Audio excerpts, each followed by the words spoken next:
তো ভাইজান কিন্তু চলে এসে দেখতে পাচ্ছি এখানে কিন্তু মিডিয়াতে ভিড় দেখতে পাচ্ছে আর আমাদের ফ্রেন্ড ভাইজান কিন্তু চলে এসেছে। আগে তো পরে করছি, আগে সাথে যারা ভাগে ভাগে করে নিচ্ছি, কারণ আমাদের লিস্ট অনেক বড় করে নি, আমাদের চারজনই আছে ভাগে করে নিচ্ছি। চলো চলো সায়নদা চলো না, অনেকগুলো লিস্ট আছে আমাদের সিএনএস সব একই পরে আলাদা করে দিয়ে দেবো আপনাদের একবারে করবে। ভাইজান কিন্তু এখন মিডিয়াদের সামনে বাইট দেবে, কারণ ওদের কোয়েশ্চেন মিডিয়ারা কিভাবে ছেড়ে ধরে দেবে।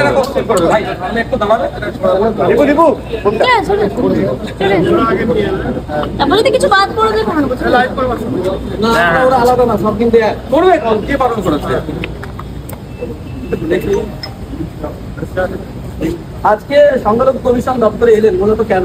দেখুন, বেশ কিছুদিন ধরে আমরা দেখছি রাজ্যের বিভিন্ন প্রান্তে সংখ্যালঘুদের উপরে আক্রমণ হচ্ছে, শুধু নয় রাজ্যের বাইরেও সংখ্যালঘুদের উপরে আক্রমণ হচ্ছে।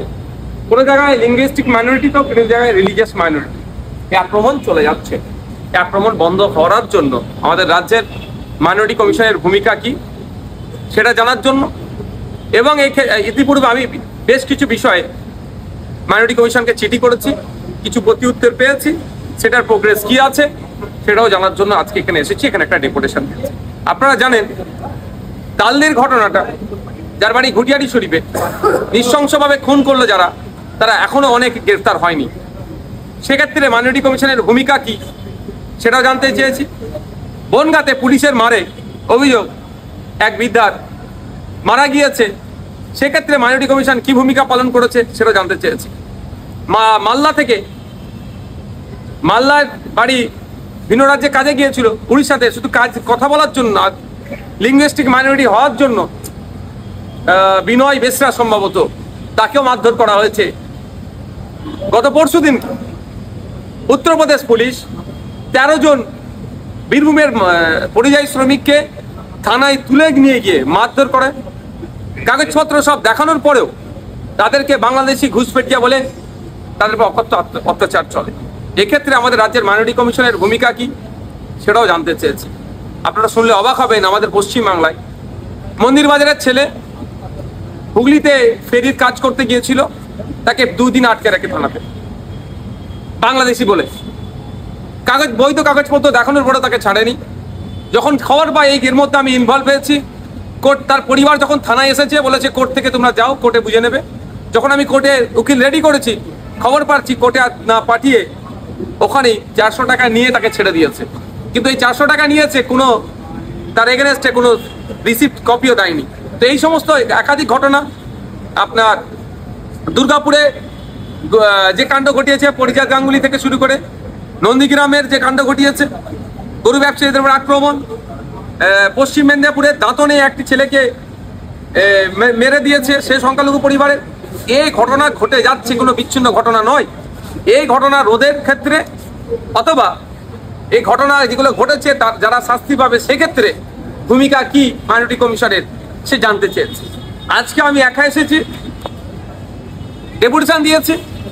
এরপরে যদি এই ধরনের ক্ষেত্রে মাইনরিটি কমিশন শীত ঘুম ঘুমায়, তাহলে কিন্তু আগামী দিন এখানে আমি একা আসবো না, হাজার নওশাদ সিদ্দিক এখানে দাঁড়াবে। প্রয়োজনে যদি মাইনরিটি কমিশনের কাজ যদি ফাংশন ঠিকঠাক না হয়, তাহলে এই অফিস তুলে দেওয়া দরকার, এই অফিস বন্ধ করে দেওয়া দরকার, তালা লাগিয়ে দিয়ে চলে যাওয়া দরকার। কেন একটা অফিস চালাতে গেলে জনগণের ট্যাক্সের টাকায় মাস গেলে কম করে 1 কোটি টাকার উপরে খরচ আছে। তারপরেও যদি এত টাকা এখানে খরচ করার পরে যদি মাইনরিটিরা না সেফ থাকে, চাই লিঙ্গুইস্টিক মাইনরিটি হতে পারে, রিলিজিয়াস মাইনরিটি হতে পারে, সেক্ষেত্রে তো প্রশ্ন থেকে যাচ্ছে। উত্তর কি পেলেন?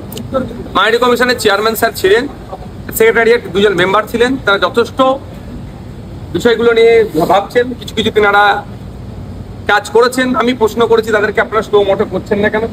ওনারা বলেন আমরা কিছু ক্ষেত্রে স্লো মোটো করেছি, আর যেগুলো অভিযোগগুলো আসছে সেগুলো আমরা তদারকি করছি। তো তারা তাদের মতো উত্তর দিয়েছে। তো আমি ওনাদেরকে অনুরোধ করে এসেছি, যে সমস্ত জায়গায় এই ধরনের ঘটনা ঘটছে, অন্তত আপনাদের একটা মাইনরিটি কমিশনের পক্ষ থেকে একটা টিম ভিজিট করা অবশ্যই দরকার। তারা এটাতে এগ্রি হয়েছে, তারা জানিয়েছেন এই ধরনের ঘটনা যেতে না ঘটে তার জন্য ব্যবস্থা নেওয়ার জন্য তাদের যে সর্বোচ্চ লেখার জায়গা জানানোর জায়গা সেখানে জানাবেন।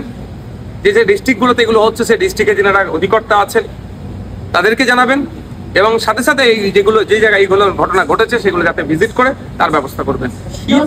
এসআইআর লাগু হচ্ছে, এখনো পর্যন্ত লাস্ট স্ল্যাপের কার্যত প্রক্রিয়া চলছে, অক্টোবর থেকে সম্ভবত এসআইআর লাগু হবে। আপনার আমি বলছি এই রিলেটেড কোশ্চেনটা হয়ে যাক, তারপরে আমি বলবো। এই রিলেটেড কারো কোশ্চেন আছে? আমরা দেখলাম যে দুর্গাপুর কাণ্ডে যারা অভিযুক্তমূলক তাদেরকেও পালিয়ে গাঙ্গুলিরাও এগিয়ে গেল। এক্ষেত্রে তো প্রশ্ন থেকে যাচ্ছে, এমন ভাবে কেস সাজাচ্ছে যে সহজেই বেল পেয়ে যাবে। আর শামশেরগঞ্জের ওয়াকফ সংশোধনী আইনকে কেন্দ্র করে একটা অশান্তি তৈরি হচ্ছিল। আমরা চাই যারা অশান্তি করেছে তাদের না জেলের বাইরে বার হয়, তাদের সর্বোচ্চ শাস্তি দেওয়া হোক, সেখানে কোনো কনসিডার নাই। কিন্তু অনেক নিরীহ মানুষকে শুধু ব্যালেন্স করতে গিয়ে হিন্দু সমাজের মানুষ অনেক নিরীহ আছে, মুসলিম সমাজের মানুষ অনেক নিরীহ আছে, শুধু এই ব্যালেন্স করতে গিয়ে অনেক নিরীহ মানুষকে ধরে এখনো পর্যন্ত জেলের মধ্যে আটকে রেখেছে। এই দ্বিচারিতা বন্ধ। বিজেপির ক্ষেত্রে বেল হয়ে যাচ্ছে, আর নিরীহ সাধারণ মানুষের ক্ষেত্রে কেন জেল? এর বিরোধিতা আমরা করছি, এই বিষয় প্রসঙ্গটাও এখানে উত্থাপন করছি যে এগুলো মেনে নেওয়া যায় না। এই যে যেখানে সক্রিয় হওয়া দরকার সেখানে নিষ্ক্রিয়, আর যাদের ক্ষেত্রে নমনীয় হওয়া দরকার সেখানে অতি সক্রিয়, এই টু টাইপ অফ ফেস মেনে নেওয়া যায় না, এটা বন্ধ করতে হবে। তাহলে সংখ্যালঘু দরদি সরকারের তাহলে ভূমিকাটা কি রইল? দীর্ঘদিন ধরেই তো এই অত্যাচার চলছে সংখ্যালঘুদের উপর বিভিন্ন জায়গায়, তাহলে সংখ্যালঘু দরদি সরকার চলছে। দেখুন, আজকে এখানে মাইনরিটি কমিশনের কাছে এসেছি, 6টা ধর্মীয়ভাবে যারা সংখ্যালঘু তাদের সুখ দুঃখে পাশে থাকার জন্য এই কমিশন তৈরি হয়েছে, এবং 7টি লিঙ্গুইস্টিক মাইনরিটি যারা তাদের সুখে দুঃখে পাশে থাকার জন্য তৈরি হচ্ছে। কিন্তু সেই মতো পারফর্ম করছে না বলেই আজকে আমরা ছুটে এসেছি। ছুটে এসে তাদের ডিউটিটাকে আরেকটু করে আমরা এখন মানে রিমাইন্ডার দিয়ে যাচ্ছি। যদি ডিউটি ঠিকঠাক না হয় পরের দিনে আসবো, আমরা ভিড় করে আসবো, তখন একা নওশাদ সিদ্দিকী আসবে না, 1000 নওশাদ সিদ্দিকী আসবে, তখন জবাব আরো ভালো করে নেবো। তবে আশা করছি পজিটিভ কাজ করবে, শীত ঘুম ইনাদের ভাঙবে, যে সংখ্যালঘুদের উপরে যেভাবে অত্যাচার হচ্ছে সেগুলো না হয়, এবং যারা অত্যাচার করছে যার সর্বোচ্চ শাস্তি পায় তার ব্যবস্থা করবে। এবার বলুন। এসআইআর লাগু অক্টোবরের পর